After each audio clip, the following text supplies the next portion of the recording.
After a painful and emotional week in the stock market, you may be asking, is it time to panic? Said another way, is there any rational basis for bullish optimism? We'll cover these bullet points in this week's video. To view the video in full screen mode, use this icon in the lower right-hand corner of your video player. To improve the clarity of the charts, use this icon in the lower right-hand corner of your video player. In a recent video, we covered this table in detail. This is where we looked at similar rallies relative to the V bottom that we had off the October low. The average rally, if we followed the same path over a longer period of time, would have taken the S&P 500 to 2307 in April of next year. After this week, a stressful week, it's logical to ask, has all of this been thrown out the window? If you haven't seen it, you can see the detailed description of that table in the November 14th video. This is how you can find it. We found 7 similar rallies in terms of profiles relative to the recent October low. What we're looking at here is the average path of those rallies. You can see we had a typically somewhat of a V-type bottom where we moved quickly off the low. The average path of those similar rallies tells us that some consolidation and weakness at this point of the rally is frankly quite normal. As clients and regular followers know, we're not really in the business of forecasting, so we're not forecasting here. What we're doing is saying, how worried should we be that a sharp rally off of a low coming from a similar profile is showing some weakness and consolidation? The answer is not overly concerned because it's not atypical. This is the rally days, so number of trading days out. This is where we would be today. We're 41 trading days off of the October low. And you can see in those rallies, we already had some consolidation and then we started to move higher. If we look about 77 calendar days out, this is telling us that from a historical and probabilistic perspective, there is some reason to be optimistic and try to be patient. The average path of these rallies had a 2% give back between roughly day 21 and let's call it day 39 or 41. That's where we are right here. If we followed the average path after the 2% give back and from day 41, we still went up 6% from there in the next leg. So what does that tell us? It tells us from a probabilistic perspective to try to be patient in here near some reasonable support levels is somewhat logical based on history and market profiles. Why? Because if you were able to ride this out historically, the market popped an additional 6% from day 41. And the gain from this 2% give back low, the average gain in the 7 rallies was 10%. So if we followed an average path from the bottom down here, roughly around where the October low was, we would rally to 2105 somewhere in the neighborhood of day 77 or 78 in the rally. Right now we're at day 41. Is there any other logical reason to think that we might rally as high as 2100 once this consolidation period is over from a probabilistic perspective? To answer that question, we're going to move away from our proprietary market model and go to a third-party model. This is a DeMark chart. DeMark charts and indicators are proprietary tools from Market Studies LLC. This is the S&P 500 daily. This is the peak here in September. This teal diamond here is what's known as a propulsion indicator. It has to do with a magnet and a reasonable level for the market to move to. Think of this as possible resistance. Point of the exercise. When we came down to the October low here, these indicators here are based on the way markets work, the way they retrace, the way that they rally. When we were down here, near the low, what popped up? It may be difficult to see it, but the answer is a teal diamond. What this told us was that when a market falls from this level down to this level, it's not unrealistic from a probabilistic perspective to expect a rally back to this level here. So when this diamond, teal diamond, pops up, it gives you a little bit of a basis for optimism in terms of how far we've fallen and the fact that buyers might step in. Was DeMarc's propulsion magnet helpful? In this case, the answer is yes. You can see we did rally back to that point. Once you get here and this diamond is gone, it tells you basically that we've hit this. And when you get to this point, the probability of good things happening has increased again. It's almost as if the ceiling's been taken away from a probabilistic perspective. So we rallied. Here's the pullback that we're experiencing now. What happened on Friday? A new DeMarc propulsion magnet popped up, and look where it is. It's at 2131 on the S&P 500.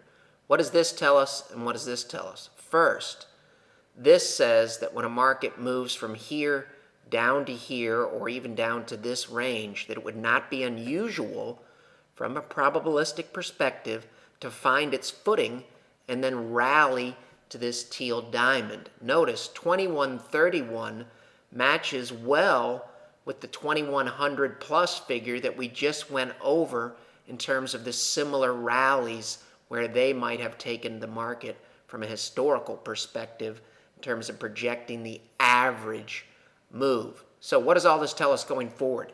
It tells us two things. It tells us that the stock market, it wouldn't be unusual for it to move down to 1980.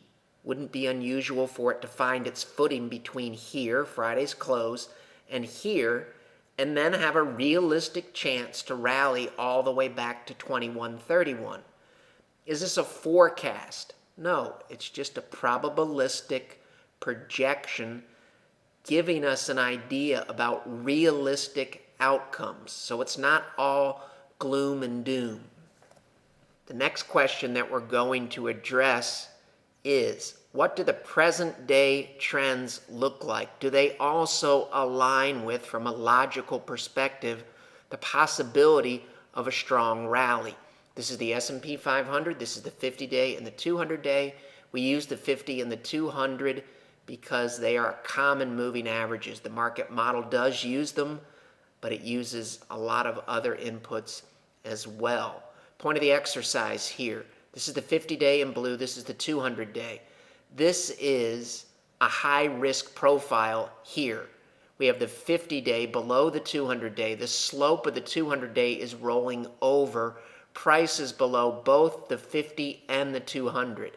It doesn't mean bad things will happen. It just means that the probability of bad things happening is higher here than it was, say, in here.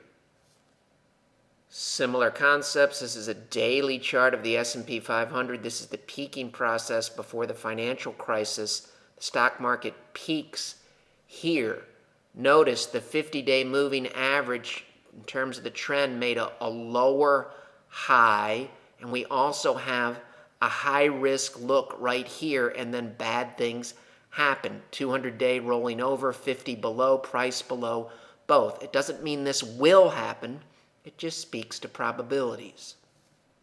Are we presently in a high-risk profile? The answer is no. This is the S&P 500, the same moving averages as of the close on Friday, December 12th. The slope of the 50 is still up. This is an improving trend. Slope of the 200 starts to pick up here. This is an improving trend. What this tells us is this profile is much, much better than this profile here or this profile here. It also tells us that the probability of moving directly into a bear market or a 1987 type event It's not zero, it's never zero, but it's relatively low. It typically would take some time before we would move from something like this to something like this or this. A fair response may be, we're not about to move into a bear market. Well, none of us know that. But a correction probably would be the higher probability outcome. That's a fair response. 2011, notice before bad things happen. Look at the moving averages, how tight they are. Look at price migrating around the moving averages. This is a very indecisive market and vulnerable trend. What happened next? We made a discernible lower high. We still had tight looking moving averages here. Look how close together all these moving averages here before really bad things happen. Also notice, this takes time to go from a look like this to a look like this. It doesn't mean that's the way things have to happen in the present day. It simply speaks to probabilities. How does the present day chart look? The answer is much better than this period here, but we are seeing some cracks. We've got blue rolling over, price below blue and red, and the slopes of these are down. The slope of the 50 in green is still up. The 200 is still up. Moral of the story, this looks more like this period here than it does this period in here. This is the higher risk period here. This is lower risk, typically telling us that even if really bad things are about to happen, which could be the case, we have to keep an open mind about all outcomes every day of the week. This typically would take time to move into a profile like this. Is there any other rational basis for patience and optimism? The VIX says yes. Here's where the VIX closed on Friday at 21. The blue line is where we closed. Here, fear is high. After that, the S&P 500 weekly rallied. Fear is at the same level we're at now. We rallied after that. Here, the same level, we rallied. Here, the close is right here. We rallied after that. It doesn't mean anything has to happen. This, like the other charts, just speaks to probabilities. Contingency plans for next week with the Fed announcement. We have observable deterioration and we broke all of these possible support levels on Friday, closed below them all. That's why we took an incremental, relatively small step away on Friday. Why? This is a higher risk profile than this, where we were last week. So we're just managing risk. What are we watching next? What once was resistance here and here may now act as support. 1985, 1987 were relevant. Price bounced down. 1978, 1982 were relevant here. It bounced up. After we broke through that, we plunged here. Moral of the story, 1980-ish in here is another area to use as a guidepost. Is there anything else near 1980-ish? Yes, if you follow us on Twitter, you'll remember we tweeted this chart. What this is the present rally. These are Fibonacci retracement levels. How do we use these? What do they mean? They mean when you're in an established uptrend, it is normal to have givebacks to these levels here and then resume the bullish trend. It's based upon the low in October and the recent high. The levels where buyers might step in are 1980, which aligns with the previous chart, 1950, and 1919. From a contingency perspective, we will use these levels and the market model to manage risk. If we break these levels and the market model calls for it, we're going to have to manage risk and reduce risk. If we can bounce at one of these levels and the big picture still looks good, we will be open to scaling back in quickly, because it's possible that we would move, from a probabilistic perspective, from one of these figures all the way up to 2100. None of this is a forecast. Everything speaks to probabilities. So we're not saying everything is fine. There are reasons to be concerned, but we don't want to be overly concerned. We want to have game plans for both scenarios. We want to be able to deal with this breaks, this breaks, this breaks. What would we do? We know the answers to those questions. We also want to know what happens if this is the low. What happens if this is the low, this is the low, or this is the low, and then we rally to 2100 or 2300. If we know the answers to those questions, then we probably can handle every scenario in between. We'll move into next week with an open mind. We'll be flexible and with no bias.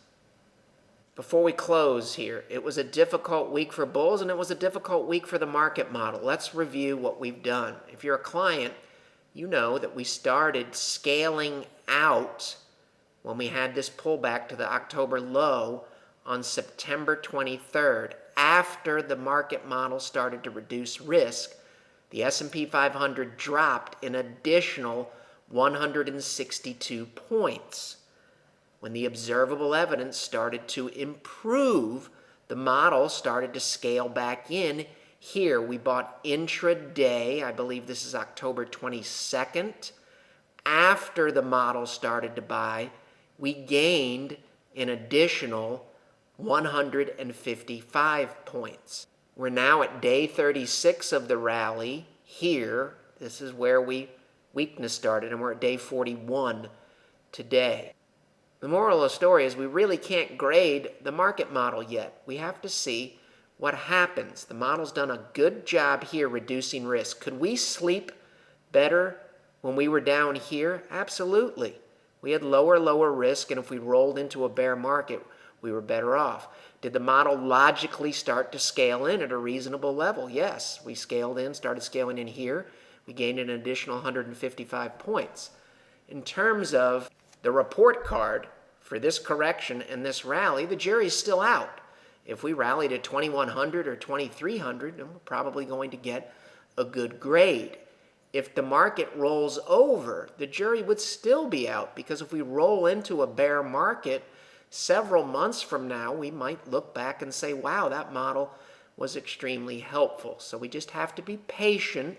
This week was frustrating. It was a bad week for the model. We gave back a lot of gains. Under those circumstances, we need to remind ourselves that the stock market doesn't make anything easy on anyone. And history tells us that a pullback like this is not atypical. When the markets are difficult, as they have been recently, it is extremely important to stick to our discipline. If we stick to our discipline, eventually, longer term, good things will happen. We'll either rally to 2100 or 2300, or if we roll over and go into a bear market, we may look back in 3 to 6 months and say, wow, the model did a really good job. Execution will get us there, and discipline. How do we track all of this and convert it into a usable and actionable format in a reasonable amount of time? The submodels, we answer binary questions, some of them manually done, some of them programmed in Excel, and we also enter in unbiased and hard data. The submodels allow us to get a handle on the market's current profile, and the master CCM market model then looks at the current profile, compares it to past profiles, and recommends a prudent allocation between risk assets such as stocks and conservative assets such as bonds. Conservative assets can consist of cash, bonds, currencies, or any number of investment options. If you'd like to learn more about the market model or our money management services, you can visit our website, follow along on Twitter, Facebook, read our blog short takes, or watch past videos on the Shavaco Capital channel on YouTube. The material in this video has no regard to the specific investment objectives, financial situation, or particular needs of any viewer. This video is presented solely for informational purposes and is not to be construed as a solicitation or offer to buy or sell any security or any related financial instruments, nor should any of the content be taken as investment advice. Any opinions expressed in this video are subject to change without notice, and Shavaco Capital Management, LLC, or CCM, is not under any obligation to update or keep current the information contained herein. CCM and its respective officers and associates or clients may have an interest in the securities or derivatives of any entities referred to in this material. CCM accepts no liability whatsoever for any loss or damage of any kind arising out of the use of all or any part of this material.